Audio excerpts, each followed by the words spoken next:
42வது அரசியல் சாசன சட்ட திருத்தம் 1976 கொண்டு வரப்பட்டது. 84வது சட்ட திருத்தம் 2001 கொண்டு வரப்பட்டது. அது வருகிற டிசம்பரோடு காலாவதியாக போகிறது. இந்த சூழலில் தமிழ்நாடு தென் மாநிலங்களினுடைய உரிமைகள் அதிகாரத்தினுடைய வலிமை பாதிக்கப்படக்கூடாது என்பதற்காக தொடர்ந்து நாம் முயற்சி செய்து வந்தோம். கடந்த திராவிட முன்னேற்ற கழக தலைமையிலான ஆட்சியில் மார்ச் 5ஆம் தேதி அனைத்து கட்சி கூட்டம் நடத்தப்பட்டது.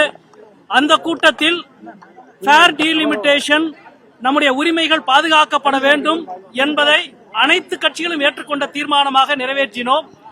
அதற்கு பின்பு ஏப்ரல் 16ஆம் தேதி நாடாளுமன்றத்தில் தொகுதி மறுவரை சட்டம் கொண்டு வந்த பொழுது, அரசியல் சாசனத்தின் 131வது சட்ட திருத்தம் கொண்டு வந்த பொழுது, மாண்புமிகு உள்துறை அமைச்சர் அவர்கள் சட்டத்தை முன்வைத்து உரையாற்றுகிற பொழுது அனைவருக்கும் 50% உயர்வு அனைத்து மாநிலங்களுக்கும் என்று ஒரு சலுகையை போல ஒரு விஷயத்தை சொன்னார். சட்டத்தில் அது இல்லை.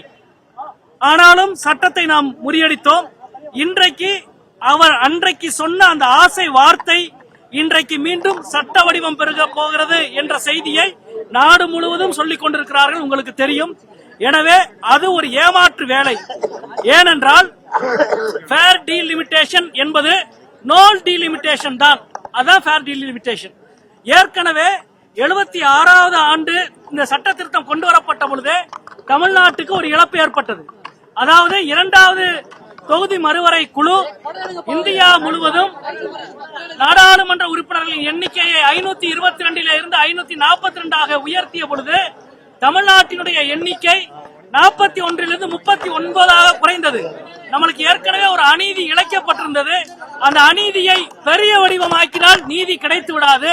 அது மட்டுமல்ல, இந்த 850 அனைத்து மாநிலங்களுக்கும் 50% உயர்வு என்று வந்தாலும் அடுத்து அரசியல் சாசனத்துடைய 82(1)A மீண்டும் சென்சஸின் அடிப்படையிலான தொகுதி வரையறை என்ற மிகப்பெரிய ஆபத்திலே போய் மாட்டும்.